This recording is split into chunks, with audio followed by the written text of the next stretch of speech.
Lincoln Riley and USC on the defensive this offseason, but I don't think Trojan faithful are unhappy about that. We got one of the stalwarts of USC media coverage here, Ryan Abraham, USCfootball.com, and one of the real pillars of really the beginning of online coverage for USC football. Ryan, we appreciate you being here. It's been a long time. It's been a while. Thanks, Mark. Yeah, just saying I'm old. That's all. That's fine. That's good. Been doing a lot. Yeah, we started this in '96, which is crazy to think about how long ago this little stuff been started. But it's huge now. College football is so much different than it was back then. Shoot, college football is different than it was 3 years ago. And I guess part of our conversation is going to get into some of that, but I did allude off the top to defensive coaching staff changes and just a complete overhaul. So I got to think that that's been received favorably. And how much do you think that this is really going to take hold right away?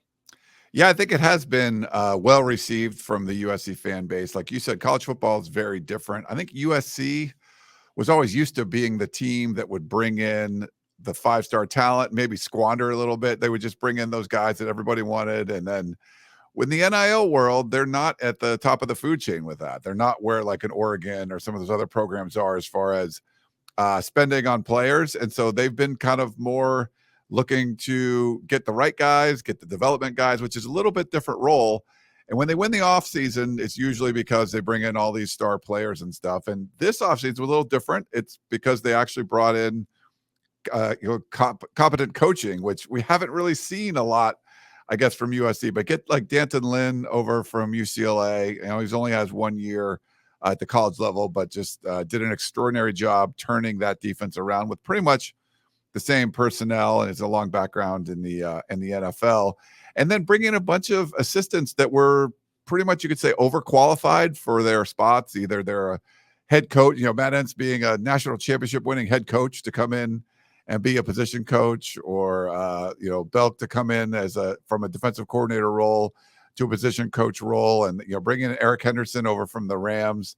A lot of good things have been said about him. He's been hitting the ground running, recruiting. So it seems like a little in the overachievement category for USC on the coaching side, which hasn't always been the case. So I guess it's a little bit different, and I think it has been well received, Mark. Eric Henderson has a long list of accomplished defensive linemen, and starts at the top with Aaron Donald that he obviously can impress recruits with, and obviously in regards to what he can promise in terms of NFL type development.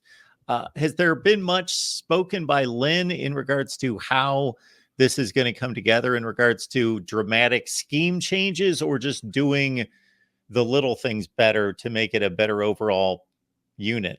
Yeah, we've only got to talk to Lynn once. We were hoping maybe with National Signing Day, the traditional one here, but we haven't heard of any kind of press conference or anything, so we might not get to hear from him. But he's talked about wanting to adapt the scheme to the personnel that you have. So he's not someone that comes in with, this is what we run, and then we got to find the people to make it work. It's really about what do you have in house and working there. But like Eric Henderson, as you mentioned, listed as a co-defensive coordinator, our understanding is it's still probably going to be Danton Lynn's call when it comes to making the calls on the defensive side of the ball. But we haven't got any clarification from Lincoln Riley or anyone on the staff on how that is actually going to work. We'll keep trying, Mark. We'll try to get them, but we just haven't really heard from them officially. I think now that everything is sort of settled and the coaching staff is there, and they're doing their off-season workouts right now, the traditional signing day being this week and all of that. So it'll be interesting. Maybe we'll get some more information from there. But as of now, we don't really know.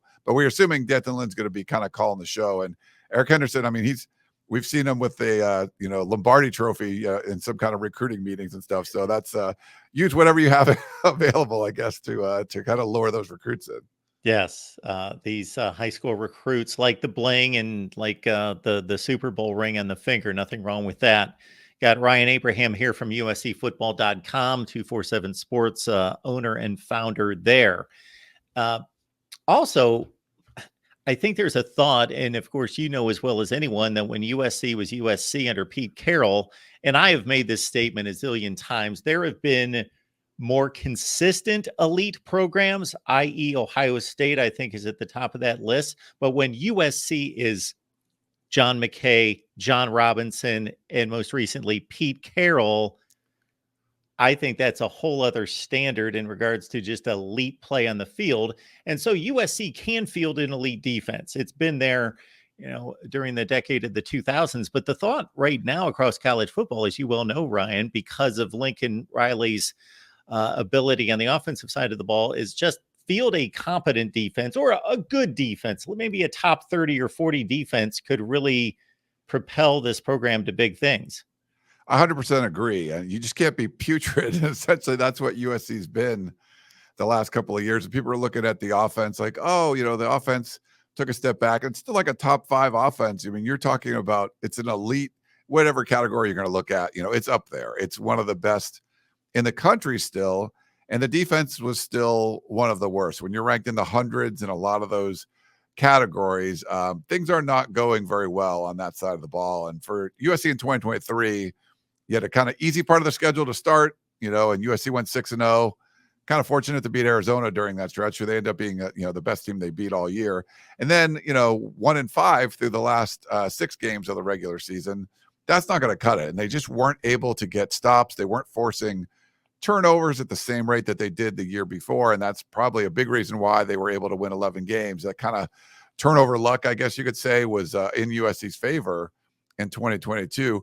But you can be a competent defense. I mean, just looking at what UCLA had, personnel didn't change all that much. I think they were somewhere in the 90s to be like a top 20, 25 type of defense just by bringing in, more competent coaching. And I think that's what USC really needed to do.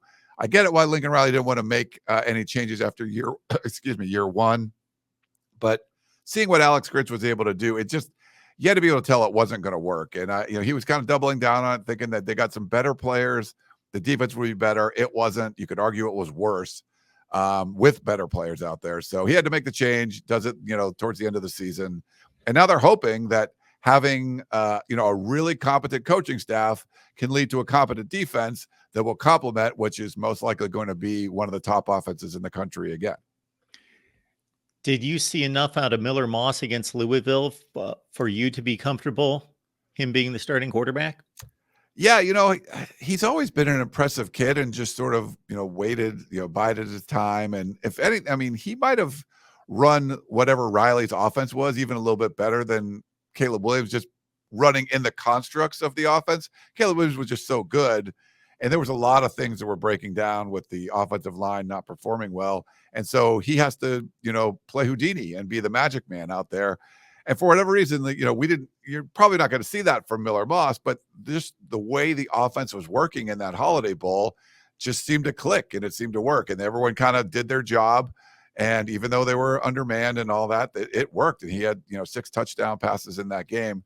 They don't have a lot of options there. Like if they brought in a really high profile transfer quarterback, I think you'd have a real battle. But, bringing in Jaden Maiava from UNLV, he had a great freshman season there for the Running Rebels. But I don't know if he's got the kind of seasoning to be able to be a starter in the Big Ten right away. People I've talked to at UNLV felt like he might need a little bit of time. And that totally makes sense. So to me, right now, it's Miller Moss's to lose. And I think I'm pretty confident that he's going to be able to run the offense, especially the way kind of Lincoln Riley wants it run. Now, if things break down, I'm not sure, he's not going to be able the same kind of guy that Caleb Williams was, but they could still potentially bring in another guy to compete with him, but there's not really a lot of depth there. You bring in Maiava and that's about it. There's just not the kind of competition, I guess you would say. So I think Riley has confidence in Miller Moss, and I think the fan base kind of they weren't really expecting much in that bowl game. They just thought they'd get beat by Louisville and just kind of go home and hope the offseason was great. But to get a win there, they were kind of excited, and that gives you a little juice if you're Miller Moss. So it'll be fun to kind of see him this spring. But yeah, I think he'll barring some kind of weird transfer in that we haven't seen yet. I think he'll be the starter for USC when they go into Big Ten play. Ryan, you said Big Ten a couple times and it just rolled right off the tongue. It was like you didn't miss a beat. It sounds like you're already used to it. You've already transitioned. I don't think I'm used to it. We're still doing our Pac-12 podcast, or it's like formally Pac-12, but we're still going to cover the 12 teams. And we've talked to like the Arizona schools the last 2 weeks. And it's weird to see, oh, here's their Big 12 schedule. I guess for USC, that's been around a little bit longer, but now that all the Pac-12 teams are scattering, it's just kind of crazy. But I'm definitely not used to it yet, but that's what the focus is. Even this last recruiting class, Mark, where you're like, oh, those players are not going to play in their current conference. It was like they were already thinking about the Big Ten, or if you're Cal, the ACC, whatever it is, because that's where they were going to go. And that was kind of a surreal moment too, just kind of figuring out that the 2024 recruiting class was going to have nothing to do with the whatever conference you used to be in. And so strange that the Pac-12 generally played, especially among the top 5 or 6 schools, played its best football these last 2 seasons, probably going back to Stanford, Oregon, and the run that they had together in the early 20 teens. So the best brand of Pac-12 football, and it comes to an end. It's really sad. I mean, I think we might get back there. I think at least with the Olympic sports, I don't know how sustainable that's going to be traveling all over the country as far as, for non-revenue sports.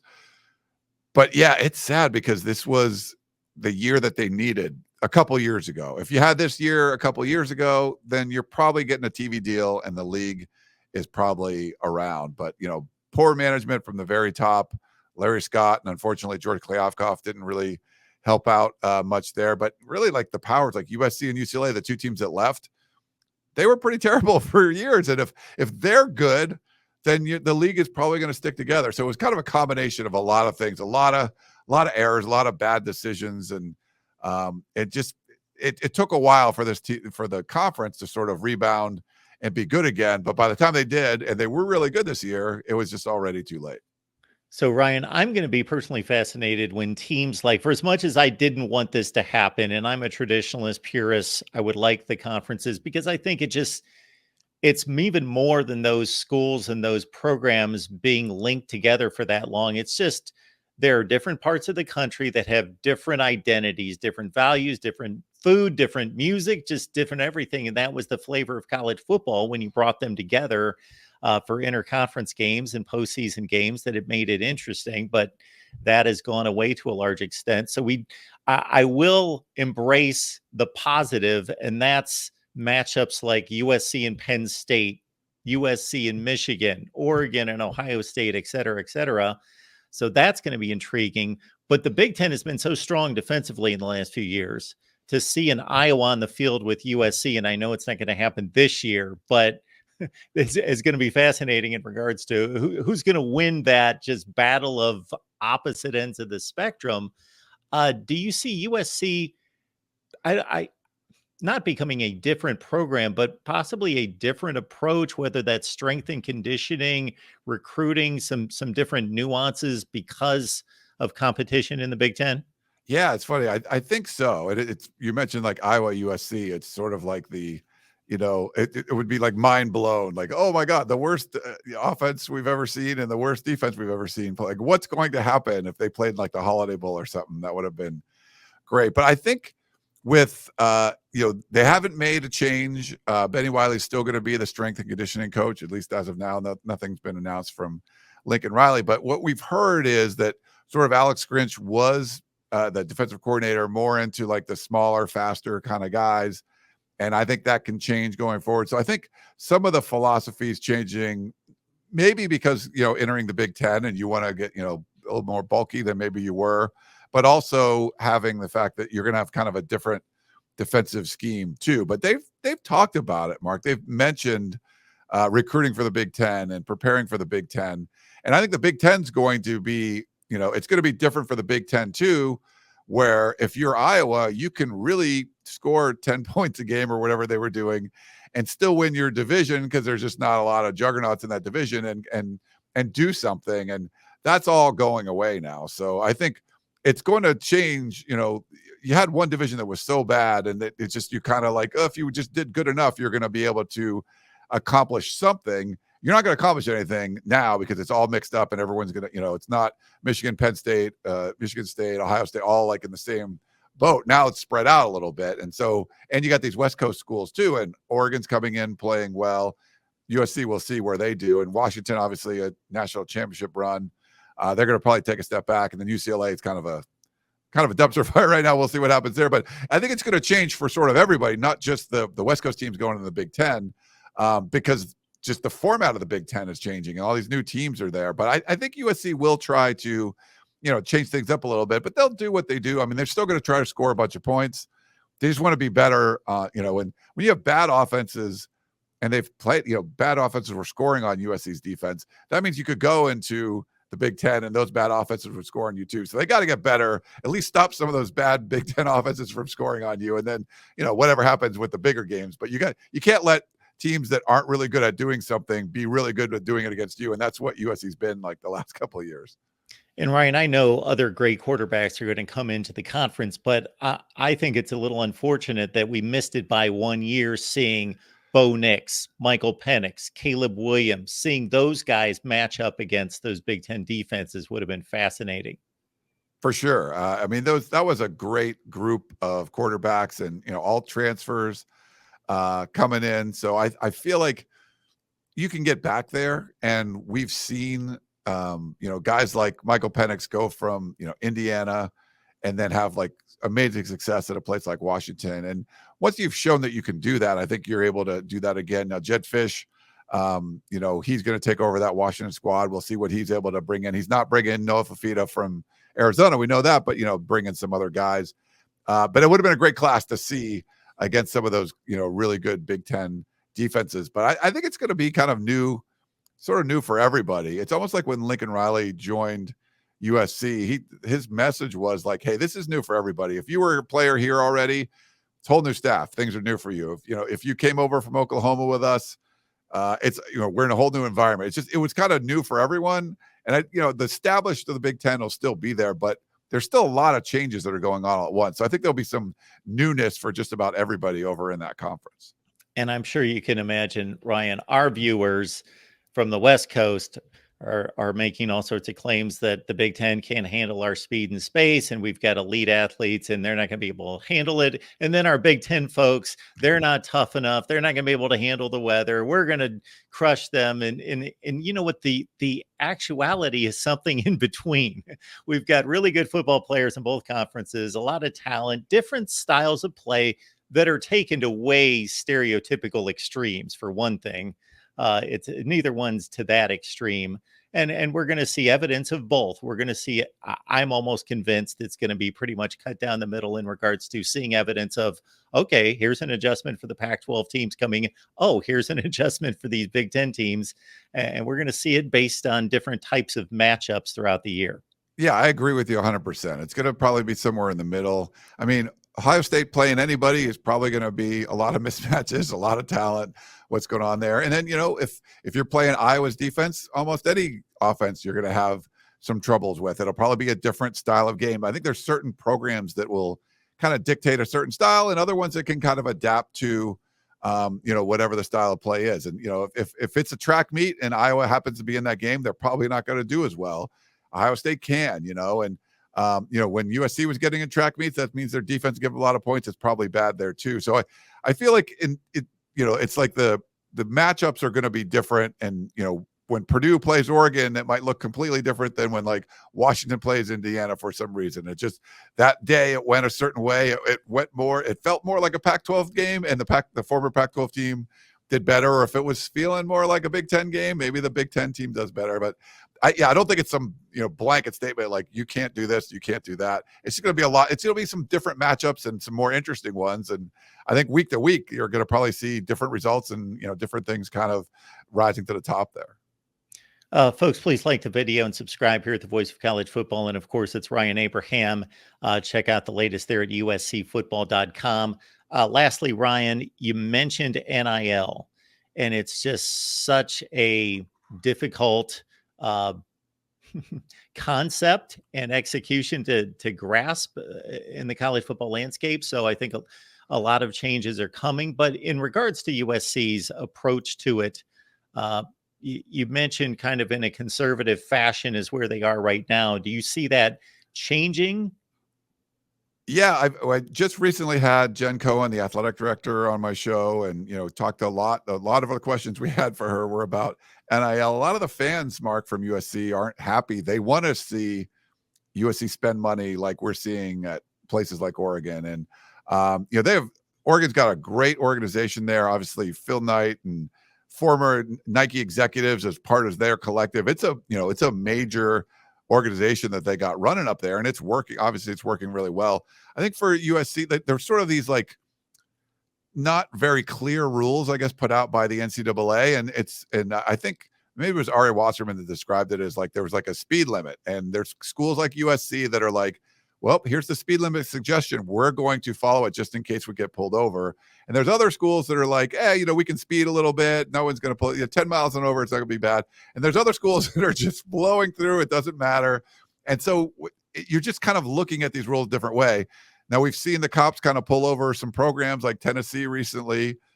And then you get the governor of Tennessee involved. You get the, attorney general of the state of Tennessee involved. And there's fighting going on right away. They're ready for it. They want to take the NCAA to task and say, these aren't rules you can police. And I'll see like a program like USC, when they see that happen, they're like, okay, well, there is no speed limit anymore. We don't have to worry about potentially getting caught down the road, which it seems like a lot of schools are in that category. And there's other schools that are like, go ahead and catch us. You're not going to be able to do anything anyway. So they haven't been as, you could think of USC as like kind of brash, especially back in like the Mike Garrett and Pete Carroll days and all that, but they haven't acted like that recently. They've been a lot more conservative. So we'll see. But I think they've done a good job of raising money and kind of allowing student athletes that are there to get some high profile deals. And, being in LA, you can take advantage of some of that, especially for your star players. So I think they're doing, in the constructs that they've kind of created for themselves, I think they're doing a pretty good job. But I think a lot of the fans, Mark, want to see them just go out and, dropping more bags and stuff, which they haven't really been doing yet. So we'll see. But I think soon it seems like we're going to all have all schools sort of on the same page and kind of following the same rule book, which we don't really have right now. And, I kudos to the schools that are doing it, because you feel like they figured this system out before some of these other schools. And, they're getting great players, and when they're getting caught, I think they're fighting back. So it's going to be interesting to kind of see how this all plays out. But hopefully soon, Marco, just everyone's kind of on the same playing field, so we don't have all these sort of different rules for different programs and everything. Absolutely. I've got my ideas and suggestions. I don't pretend to have answers, but I would like to see something be done about tampering and enticements, and to bring it back to where the student athlete can benefit from it, but there to be a level playing field for everyone. And then if you're able to execute in the NIL arena and be able to get the type of support, then that's great. You're going to be able to flourish, but at least under the guidelines that everyone is playing under. Yeah, I agree with you there. We'll see. I mean, just tomorrow, the whole sport's different, right? Then the next day, it's whole like there's just some ruling comes down or some court case, and it's like, okay, well, I guess that's different now. Remember when NIL happened? It was just kind of like, oh, by the way, here you go. Here's NIL. What? Okay, let's just go with it. So it's kind of funny. The sport we love is definitely getting facelifts, and not just once every couple of years. They're getting facelifts like every week or so. Well, it makes it interesting, that if nothing else. Ryan Abraham, USCFootball.com. Ryan, I know you've got a ton going. We appreciate you stopping by. Oh, thanks for having me on. Appreciate it.